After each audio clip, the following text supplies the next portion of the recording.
Betul. Yang Soalnya belakang. dari tadi pertanyaan dan jawabannya memang tidak bisa dihindari bahwa akan ada perbandingan antara gereja Katolik dan gereja non-Katolik. Tadi kan ada jawaban tentang kenapa gereja Katolik, dan jawabannya adalah karena Tuhan Yesus sendiri yang mendirikan gereja Katolik. Dan hanya Tuhan Yesus yang bisa mendirikan gereja. Jadi pertanyaannya, apakah di luar gereja Katolik yang katanya didirikan Tuhan Yesus nih menurut Alkitab itu tidak sah? Wah, ini memang kegundahan besar ya. Kegundahan hakiki. Ini kayaknya bukan Pastor. cuman gundahan millennials doang nih. Ini Sebenarnya ini kayaknya lebih dari gundah ya, karena ini menimbulkan pro dan kontra memang kan. Iya, iya, Betul. iya.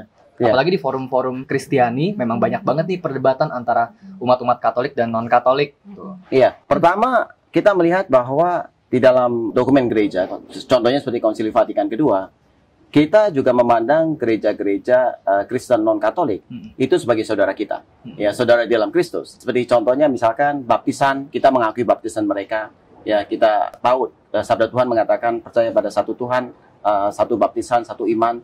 Oleh karena itu baptisannya kita akui. Dan kemudian dalam dokumen yang sama juga dijelaskan bagaimana sebetulnya kita itu bersyukur karena kecintaan mereka kepada Yesus, ya kemudian kecintaan mereka terhadap kitab suci. Bahkan kita perlu belajar dari mereka, ya bagaimana mereka itu melakukan evangelisasi, mereka rajin baca kitab suci. Kita juga perlu belajar dari mereka.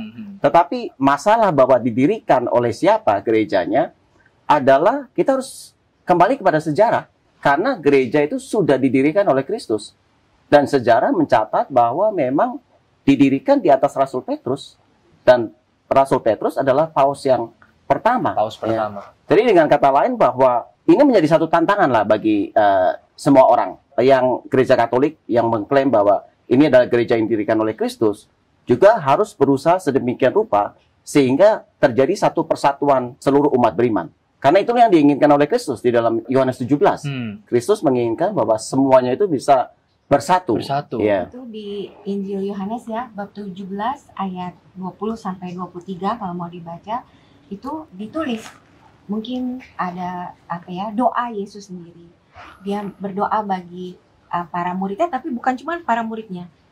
Mungkin lebih baik kita baca aja ya, karena itu ayat yang sangat penting dan sangat sebenarnya harusnya tuh mendorong kita semua pengikut Kristus untuk coba membayangkan Yesus pada saat itu, pada saat berdoa itu bagaimana perasaan Yesus ya. Boleh kita coba bacain ayatnya. Dikatakan demikian ya, Yesus. Perikopnya judulnya doa Yesus untuk murid-muridnya. Di ayat ke-20 Yesus mengatakan begini, dan bukan untuk mereka ini saja aku berdoa. Maksudnya bukan kepada 12 rasul saja ya, tetapi juga untuk orang-orang yang percaya kepadaku oleh pemberitaan mereka, supaya mereka semua menjadi satu, sama seperti engkau ya Bapa, di dalam aku, dan aku di dalam engkau, agar mereka juga di dalam kita, supaya dunia percaya bahwa engkaulah yang telah mengutus aku. Jadi Yesus bahkan mengumpamakan, harusnya kesatuan pengikutnya itu seerat dan sesempurna kesatuannya dia dengan Allah Bapa. Sedangkan kita sekarang kenyataannya banyak gereja, mungkin tidak semuanya mengajarkan ajaran yang sama. Dari segi Yesus sendiri tentu kalau kita membaca dari ayat ini, itu tidak sepenuhnya sesuai dengan apa yang ada di dalam rencana awal Tuhan. Ya. Tapi kita mengetahui Tuhan Yesus juga mengizinkan hal ini terjadi, tentu ada sesuatu yang baik yang bisa keluar dari sini. Kita percaya sebagai yang mengimani Kristus ya. Jadi kita perlu berdoa sebagai sesama pengikut Kristus. Mari kita berdoa untuk persatuan gereja.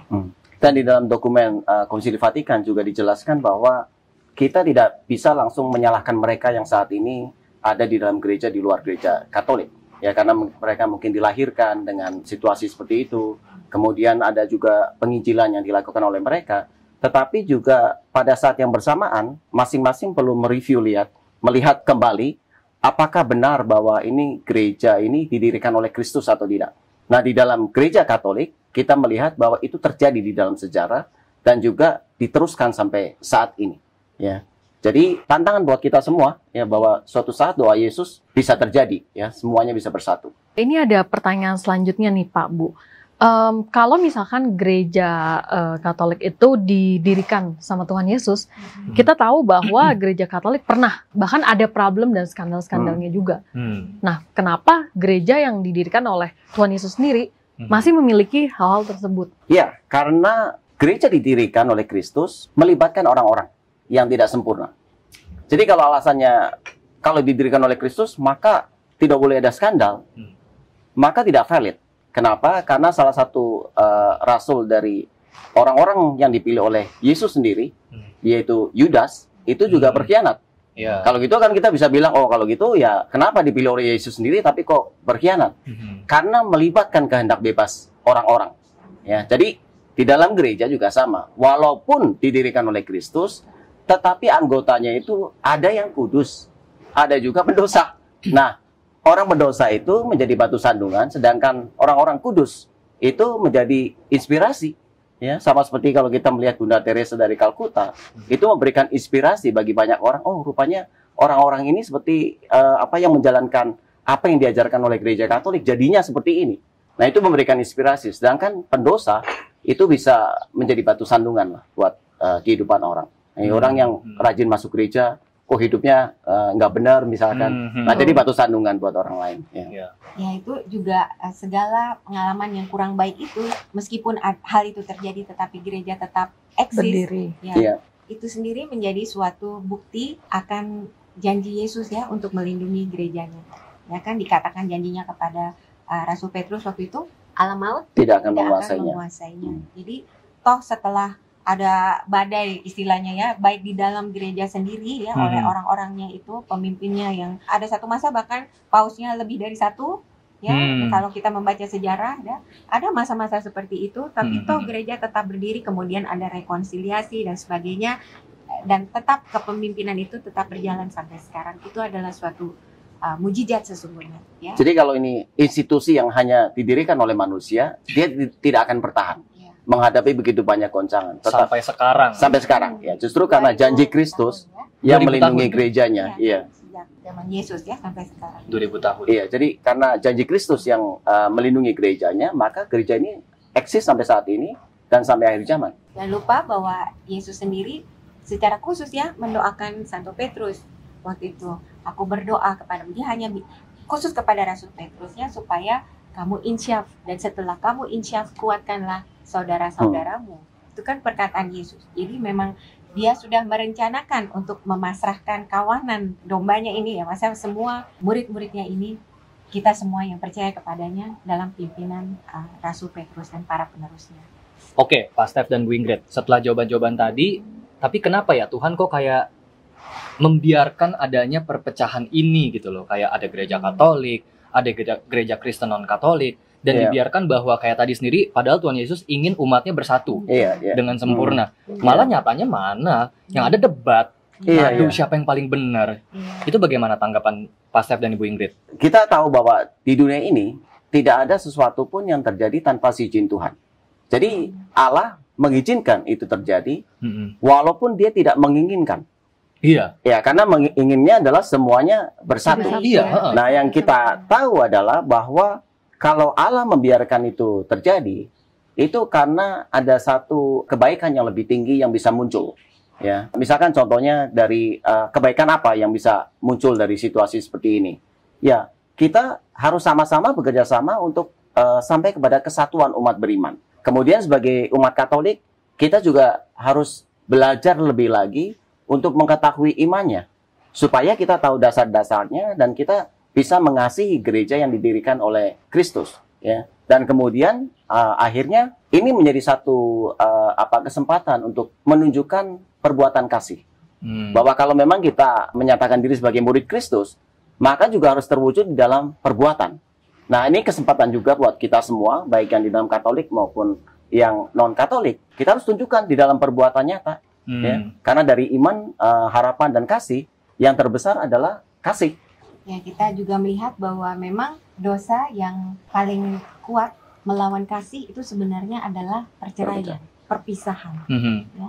Jadi kalau sampai terjadi seperti ini, kita bisa mungkin mengambil suatu pengandaian keluarga yang berpisah. Ya.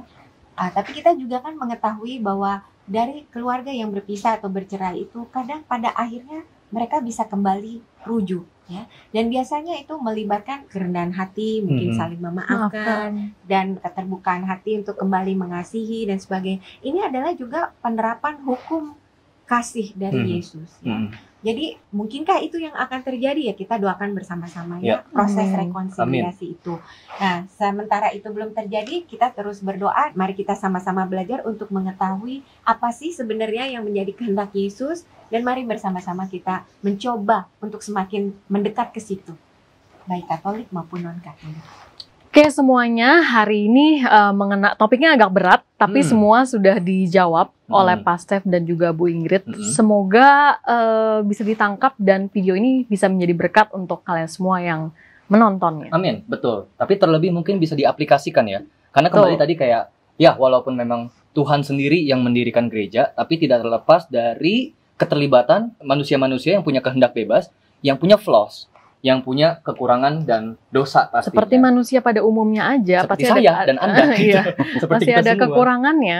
Tapi memang harus kembali lagi ke ajaran Tuhan Yesus dan kehendak Tuhan Yesus untuk umat-umatnya bersatu. Betul. Jadi menurut gua adalah oke, kita bisa berbeda gereja, tapi jangan sampai mungkin kayak kita membenarkan diri satu sama lain dibanding gereja lain gitu loh. Betul. Jadi kayak jangan sampai kita melakukan dosa dengan kedok agama. Menurut gua gitu sih. Soalnya kan itu kayak menyombongkan gak sih? Dosa awal itu kan sombong salah satunya. Balik lagi jatuh-jatuhnya ke dosa itu lagi iya, ya. Tapi dengan kedok kayak gereja gue paling benar, gereja gue paling benar. Kedoknya gereja, tapi Betul. padahal kita melakukan dosa, yaitu kesombongan. Mungkin Pak Stef, Bu Ingrid boleh dikoreksi kalau aku salah ya, tapi menurutku pribadi begitu. Iya, kita semua tidak boleh jatuh di dalam dosa kesombongan. Tapi mengatakan bahwa gereja Katolik didirikan oleh Kristus bukanlah satu kesombongan. Bukanlah suatu kesombongan. Karena memang itu adalah fakta, karena Kristus sendiri yang mendirikan, ya, dan juga ditunjang oleh fakta sejarah. Jadi yang penting kita tidak boleh hanya menyombongkan diri. Justru kalau kita tidak mengakui malah kita menyombongkan diri. Yang penting adalah fakta bahwa Kristus mendirikan gereja Katolik, kita ada di dalamnya. Ini menjadi pemacu bagi kita supaya bukan hanya ngomong saja, mengerti dogma, tapi harus juga menerapkannya di dalam perbuatan kasih, di dalam kehidupan sehari-hari. Ya. Jadi mudah-mudahan dari topik yang kami udah bahas di sini bisa benar-benar menjadi suatu rahmat dan hikmat untuk hidup kita semua, untuk benar-benar menjalankan perintah Tuhan Yesus, yaitu untuk saling mengasihi dan saling mengampuni. Amin. So, thank you banget buat teman-teman semuanya yang udah nonton video kita kali ini. Jangan lupa kasih like-nya dan juga di komen kalau misalkan ada pertanyaan-pertanyaan lain. Mungkin kita akan bahas di video selanjutnya. Yes. Dan juga jangan lupa untuk subscribe ke YouTube channel Katolisitas. Jadi nanti kalau kita ada upload video baru, langsung ketahuan. Betul. Dan videonya jangan lupa di-share ke teman-teman kalian semua. Baik teman-teman, sampai ketemu Di video berikutnya. Dadah. Bye.